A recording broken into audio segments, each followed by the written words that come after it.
ஐயாவுக்கு என்ன சாரங்கா? ஐயாவை பாத்தியா? நம்ம எல்லாம் விட்டுட்டு போறாரா? என் லைஃப்ல ஐயா இந்த மாதிரி பார்த்தது இல்லையே. ஐயா சாரங்க வந்திருக்கேன். இப்ப போய் அண்ணனுக்கு சேவ் பண்ண போறியா? இப்ப கூட ஐயா நல்லா இருந்தா சேவ் பண்ணான்னு சொல்லுவாரு. 25 வருஷம் ஒழுங்கா சவரம் பண்ணி முடுறா.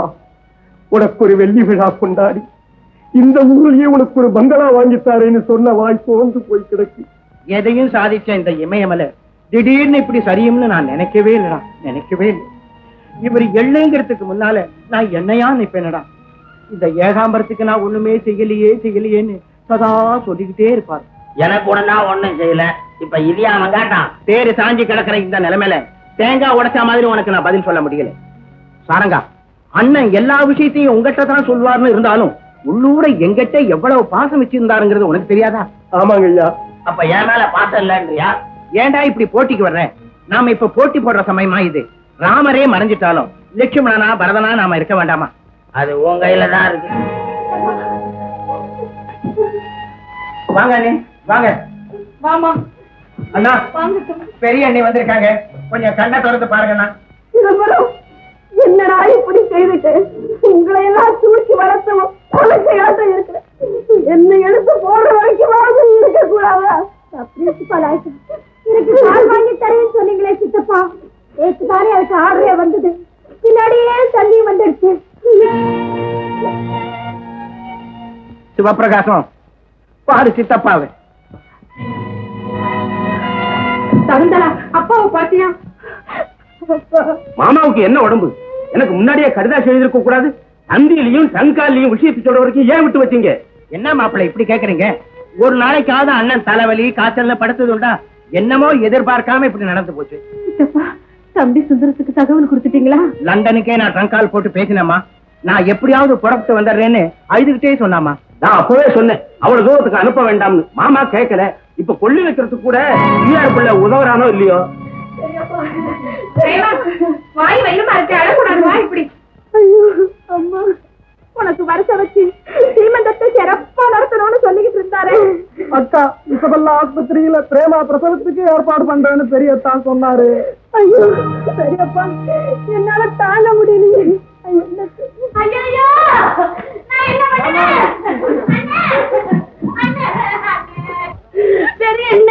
பெரியண்ணே, உன்னை இந்த நிலைமையில பார்க்கவா பிறந்தவன் வரணும்? ஐயோ, என் கொலை எல்லாம் நடுங்குதே. அண்ணே, வசதி இல்லாத உன் தங்கச்சி வந்திருக்கேன்னு என்ன கண்ணை திறந்து பாரு. வந்துட்டீங்களா? எனக்கு முந்தி எல்லாரும் வந்துட்டாங்களே. கவர்மெண்ட் பஸ்ஸ நம்புனேன், அவன் கல் தோசைன்னு மாமண்டூர்ல வண்டியை போட்டுட்டான். எனக்கு முந்தி எல்லாரும் வந்துட்டாங்களே. வாடி மாமாவை பாருங்க. அண்ணே, சதியாட்டம் பொண்ணு பெற்று வச்சிருக்கிறேனே. நீ இருந்தா லண்டன் மாப்பிளைக்கு கட்டி கொடுத்துருவேன்னு நான் கனவு கண்டனே. அண்ணே, இப்ப என் கிளிய நான் யார கையில ஒப்படைப்பேன்? ராசா, இத்தனை பேர் இருந்து உனக்கு ஒரு ரோசா மாலை வாங்கி போட ஆள் இல்லையா? ஏங்க அப்படி வாழ கத்துற? சத்தம் போட்டா அவரை சாவடிச்சிடாத. அப்படியா? ஒன்னும் ஆகலையா? சாதித்தனத்தை எல்லாம் பார்த்த உடனே என்னமோ ஏதோன்னு பயந்துட்டேன்.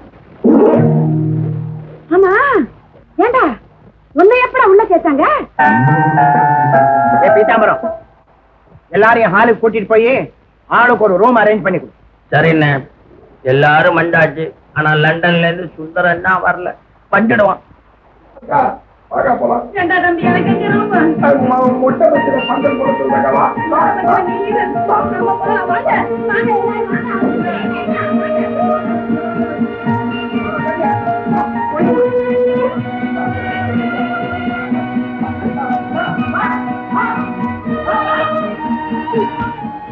எல்லாரும் வந்துட்டாங்க.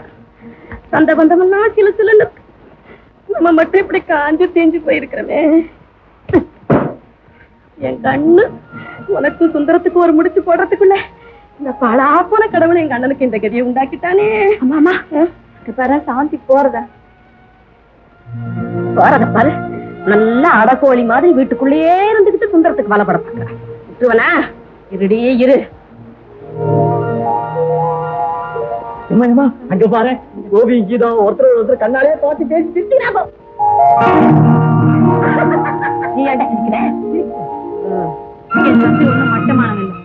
போன இடத்துல படிப்புல தான் கவனத்தை செலுத்துவான். சவுந்தலா, இது வரைக்கும் நான் சொன்னபடி நடக்குதா இல்லையா? நீ வேணா பாத்துக்கிட்டே இரு. உன் தம்பி திரும்பி வர்ற போது ஒரு வெள்ளைக்காரியோட வரானா இல்லையா பாரு. ஐயோ, நீங்க கொஞ்சம் பேசாம இருங்களேன். எப்ப பார்த்தாலும் அவனை பத்தி மட்டமா பேசுறதுதான். அதுவும் இந்த நேரத்திலயே அவனை பத்தி பேசுறது. போன இடத்துல நல்லபடியா படிச்சு வர்றேன்கான்னு எனக்கு சத்தியம் பண்ணி கொடுத்துருக்காங்க. ஆமாமா, பெரிய சத்திய கீர்த்தி உன் தம்பி. நான் போய் இதை உங்ககிட்ட பேசிக்கிட்டு இருக்கேனே.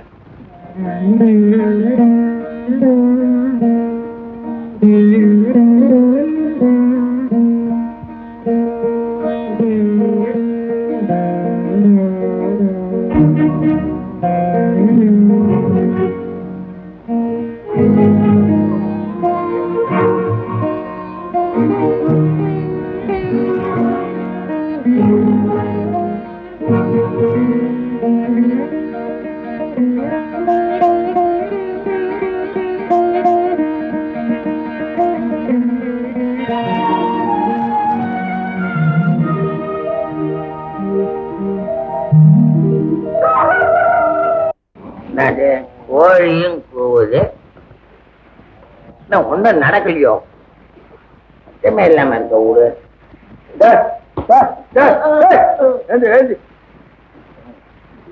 ஏண்டா அண்ணன் ராத்திரி சாவல?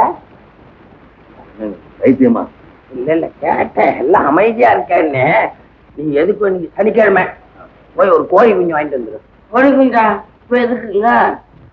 குருமா வைக்க. நீ போய் இடியாப்பம் பண்ணுப்பா. போடா. எதுக்கு மார்க்கெட்டுக்கு போய் ஒரு கருப்பு கோழி குஞ்சா வாங்கிட்டோம். அதுல வெள்ளை மயிர் இல்லாம பார்த்து வாங்க. ஏன்னா தனி போனம் தனியா போவாதுன்னு சொல்லுவாங்க. இந்த நேரத்துல எங்க அண்ணன் இருக்கானே, நடு அண்ணன், எதை எதை எப்ப சுருட்டலான்னு பாத்துக்கிட்டு இருக்கான். அவனுக்கு நம்ம முந்திக்கு வேணாம். இப்ப தாங்க நீங்க ரொம்ப தெளிவா பேசுறீங்க. நான் பகல்ல தாண்டா அப்படி பேசுவேன். 5 மணிக்கு மேல ஓடுவேன். சேகண்டி ஓடுவேன். இந்த மோளம் அடிக்கணும். அவன் நல்லா அழுவறதுக்கு உன்ன மாதிரி தடி பைய 4 பையன் அண்ணா அண்ணா. சரி சரி சரி, புரியுது புரியுது. அப்படி 4 பையனை கூட்டிக்கலாம். சரி, சீக்கிரமா சரி. நான் செத்தும் தொலைய மாட்டேன்றான். அடிக்கடி மூச்சு வாங்கிட்டேன். அவளா என்ன நல்லமா தண்ணி ஊத்துற மாதிரி போய் கழுத்துக்கு அப்புன்னு சொல்லிட்டேன். ஏப்பா, இது என்ன சாதமா அச்சரவாகத்து குளமா? யோ ஐயா சாமி, சாம்பார கொட்டியாண்ணா நெய் ஊத்துற மாதிரி ஊத்துறேன். நெய்யா? உன் ஜென்மத்திலேயே நெய்ய பாத்துருக்க மாட்டியே. சாப்பிடு.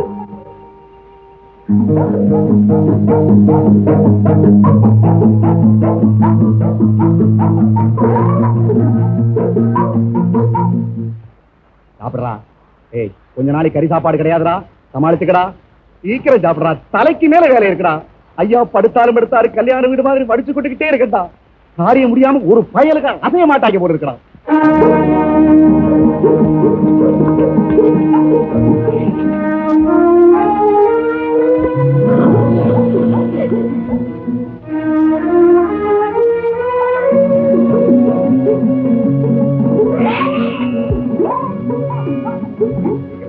நான் ஒரு தம் எடுத்துக்கிறேன்டா.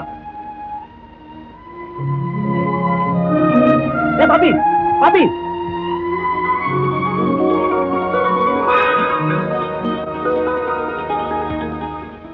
பாப்பி சாப்பிடாம வந்துருக்கீங்க.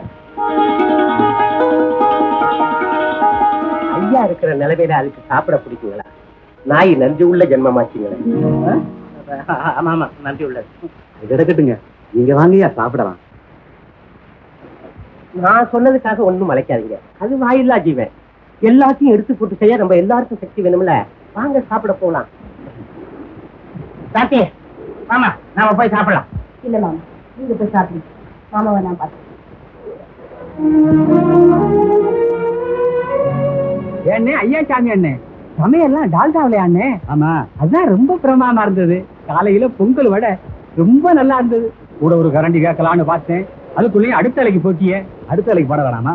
ஆளை பாரு, வேலையை பாரியா. பாத்தியாண்ணே, பெரிய இடத்து சமையல்லாம் டால்டாவில தான். அதான் சாப்பாட்டுலயே தெரியுதே. எல்லாம் செய்யறது இடியப்பா, ஆனா பேரு தட்டிட்டு போறது இந்த ஐயா சாமி. ஏண்ணே, 2 லாட்டுனே மத்தியானம் ஒரு புடி பிடிக்கலாம். 2 டால்டா போறதுனால மத்தியான சாப்பாடு ரொம்ப விசேஷமா இருக்கு. சாமுண்டே இங்க வா. இந்தா உன்னை வெறுங்கையா அனுப்பப்படாதுன்னு நிறையா இதை கொடுத்து அனுப்புறாரு. வாங்கிட்டு போய் ஏதாவது இருந்தா சொல்லி அனுப்புறோம். நல்லா இருக்கு சாரங்கண்ணே. பணத்துக்காக நான் அங்க இருக்கேன். அது எங்களுக்கு தெரியாதாப்பா நீ எதுக்கு இருக்கேன்னு வாங்கிட்டு போகுதா? தெரிஞ்சிருந்துமாயா என்ன திறத்துறீங்க? சாமுண்டே அவசியம் இருந்தா நிச்சயமா நான் உனக்கே சொல்லி அனுப்புறேன். ஐயா எவளையாவை இந்த நிலைமையில விட்டுட்டு நான் எப்படிங்க போவேன்? நீங்க சொல்லி அனுப்பும் போது நான் வேற யாருக்காவது ஊதிக்கிட்டு இருந்தா அப்புறம் இங்க வந்து ஐயாவுக்கு ஊத முடியா போயிடும். அவரு 30 வளர்ந்தவங்க, அவருக்கு ஊதாம நான் வேற யாருக்கு ஊத போறேன்? ஊதிட்டு தான் போவேன். பேசாம போப்பா.